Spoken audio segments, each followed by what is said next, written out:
Hey, welcome to EPN. My name is Victor Lucas, and we bring you the latest in everything cool every single day. Today from Los Angeles at the Call of Duty XP event, and it is going to get crazy here in a little bit. But this rundown is being dedicated to my buddy Mick Winnick and 5-year-old Aries Orion. Happy birthday, buddy. This rundown is all yours. Yes, Call of Duty XP officially kicks off today. The massive fan event has loads of cool Call of Duty related things for attendees to check out, including the first playable demo of the multiplayer mode in Call of Duty Infinite Warfare.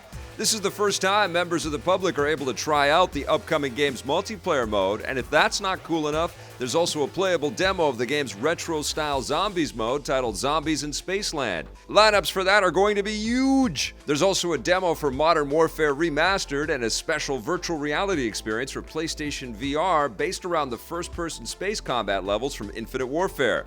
Attendees looking for something more tangible can find a paintball arena based around the Nuketown multiplayer map from Black Ops, and you can watch people play that live on Twitch by following the link below this video. For those of you who aren't lucky enough to attend Call of Duty XP, the biggest part of the event, the Call of Duty World League Championship, is also being broadcast live right now on Twitch and YouTube. The biggest teams from all over the world are competing for a chance to win up to $2 million in prizes, with the final match taking place on Sunday night.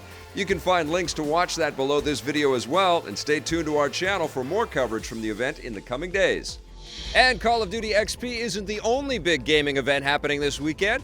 The annual Penny Arcade Expo, or PAX as the cool kids call it, is taking place this weekend in Seattle. It's officially known as PAX West because there are so many of them now, and the thing that sets them apart from other big gaming events like E3 is that they're open to the public, giving many gamers their first chance to try out upcoming titles if they're lucky enough to get tickets. Big games being shown off this year include Gears of War 4, Cliff Bleszinski's new game, Lawbreakers, and Mafia 3.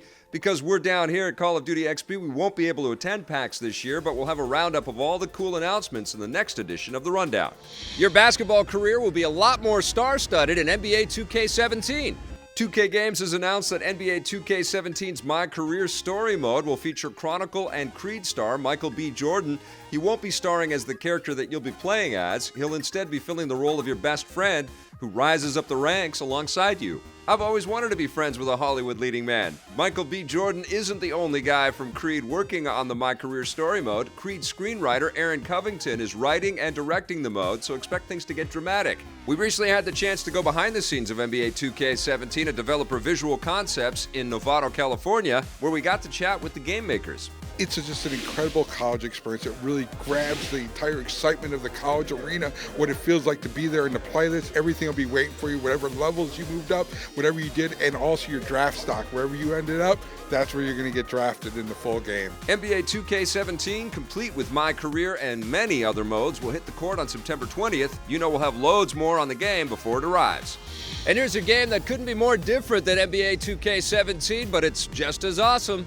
Shadow Warrior 2, the super violent first-person combat game, will hit the PC on October 13th. Fans have been anxiously awaiting the game ever since its predecessor splattered screens in 2013, and this time around there will be a new 4-player co-op mode because the only thing better than chopping up bad guys is chopping up bad guys with your friends. There will also be a procedurally generated loot system, so you never know what you're going to get. I got my hands on Shadow Warrior 2 at E3 earlier this year, and if you want to know how awesome it is, you can watch my first impressions by clicking the link on your screen or in the description below.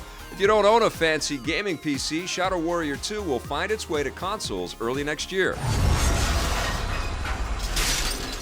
Deus Ex Mankind Divided is a huge game, but it's already getting bigger. Square Enix has announced the first round of DLC for the game. It's called System Rift and will give players a new story chapter that sees Adam Jensen reunite with Frank Pritchard, a character that was last seen in the previous game, Human Revolution. That launches September 23rd and is included in the game's Season Pass. Square Enix says that the second batch of DLC, titled A Criminal Past, will arrive in early 2017. The small-screen DC universe is expanding yet again. Deadline reports that Arrow, The Flash, Supergirl, and Legends of Tomorrow executive producer Greg Berlanti is developing a new show based on the DC superhero Black Lightning. The character was created in 1977 and was one of the first major African-American superheroes from DC Comics. His superpowers include the ability to control electricity, which I guess sort of makes him a cross between Emperor Palpatine and Pikachu. Greg Berlanti is working on the show with Salim and Mara Braka-Kill, who previously made the TV series The Game for the CW and BET. There's no word yet on what network might pick up Black Lightning, but I've got my fingers crossed for the CW because that will make it easier for characters from other DC shows to cross over. I love the DC cinematic universe, at least the one on television. God versus man. Day versus night. In other DC news, Telltale Games has announced that the second chapter of their episodic Batman game will swoop down on September 20th. This chapter is called Children of Arkham, so expect to see more of Batman's iconic villains make their debut. That's it for our rundown today. Thanks for watching, everybody. We'll be back again in the studio on Monday. Have yourselves a fantastic weekend. Hey, thanks for checking out that video on our EPN channel. It's just one small part of the things that we make around here. So if you liked it, don't forget to check out some of our other vids and hit that subscribe button.